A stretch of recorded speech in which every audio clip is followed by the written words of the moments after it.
guys, Lockpicking Kid. Today I'm going to be trying to pick this Cocraft 300 padlock that I got from my surprise package. Let's get it in the vise. I actually haven't picked this before, so hopefully hopefully it's an easy one, or hopefully I get lucky. Okay, we might need to use bottom of the keyway tension. Let single pin pick it.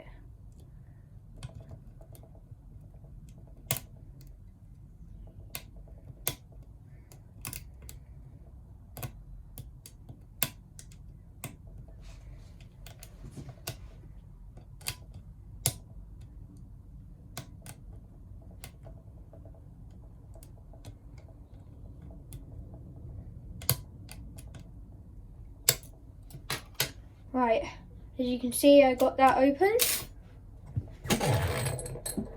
That's actually my first time picking that. It's actually pretty easy.